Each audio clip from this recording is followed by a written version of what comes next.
Can you imagine it? It was spelled out to them, the trouble, and they said, we don't care. And you know, the same thing is happening with the elections. The very same thing. The people are there telling you, we are going to commit your children to war for the next umpteen years. They are going to be the blood sacrifice to Satan that he requires. They don't have that bit, but that's what it is. And we say, yes, isn't she pretty? Yes, isn't he a wonderful soldier?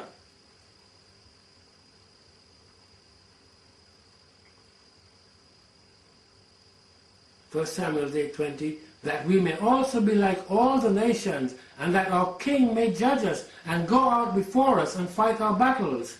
And Samuel heard all the words of the people, and he rehearsed them in the ears of the Lord. And 1 Samuel 8:22, and the Lord said to Samuel, hearken unto their voice, and make them a king. And Samuel said unto the men of Israel, go ye every man unto his city.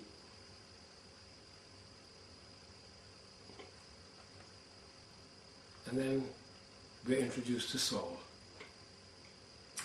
Consider Saul. He had all the attributes to make him desirable. But in reality, he was very, very bad news. He was a demon-influenced individual, and I have to tell you that many of our leaders, be it political or religious, are demon-influenced. You cannot be a Freemason. You cannot belong to Skull and Bones. You cannot belong to secret societies, Bilderbergers and all the rest of it, and still be a Christian and a servant of the Most High God. It is impossible. You cannot be a Satanist and a servant of God at the same time. It's an oxymoron. It's totally and utterly impossible. You know, Saul actually tried to kill David, who was going to succeed him, several times. Now, we say about Samuel here, 1 Samuel 9:2. He was a choice young man and goodly. He was a good-looking man. And there was not among the children of Israel a goodlier person than he.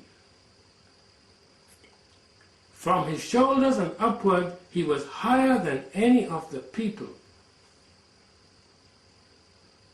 Yeah. I have seen supposedly serious newspapers talking about the fashion consciousness of some of these people who are involved in the political life of the countries, as if it really mattered to us one whit whether their clothes were color coordinated or not. It is a big issue.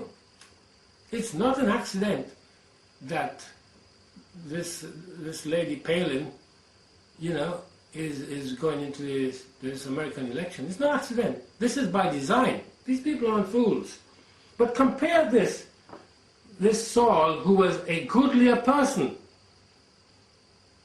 choice, better than anybody in the entire nation of Israel. Compare this, the stark difference between him and Christ. Isaiah 53:2, for he shall grow up, and before him as a tender plant, and as a root out of a dry ground, he hath no form of comeliness. And when we shall see him, there is no beauty that we should desire him. We will not desire Christ because of his appearance. Actually, we are told that he was not going to judge by what he heard or what he saw, but he would judge by righteousness. He would have the discernment of God. And nobody, because he was not an attractive man like Saul, nobody was going to desire him because he was Mr. Wonderful, Mr. Universe. It wasn't like that. But you see, today, we judge people on appearance.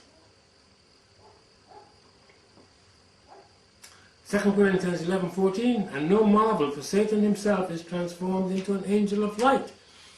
11:15, therefore it is no great thing if his ministers also be transformed as the ministers of righteousness, whose end shall be according to their works. I heard a top criminal who is now going straight, explaining how he robbed up to 8,000 places a year. He said, I just dressed like the people. I made myself one of them. So when he went to the universities, he put on his slippers and his casual clothes. When he went into the business areas, he put on his suit and his tie. So it's no great thing if the ministers are transformed into ministers of righteousness. It's not a big deal. You know, we've got a video called Who Rules the World? Answer, the basest of men. You'll find it in Daniel. Look at the video. So regardless of how pretty or how eloquent, if you are in the political arena, the chance that you will fit into the definition of the basest of men stroke women is exceedingly high. Surely our experience in real life should tell us that little Miss Pretty, who I'm often referring to, those of you who watch my videos, turns out to be Miss Pretty Awful. And Mr. Humorous, Handsome Hulk, you know, that's what most women say. He must be handsome and humorous. I don't quite understand where humor is going to get you in reality. What about integrity, honesty, warmth, caring, love, affection, concern? No, they want a humorous, handsome Hulk. Well, he often turns out to be Mr. Horrible Horror. This is how it should work.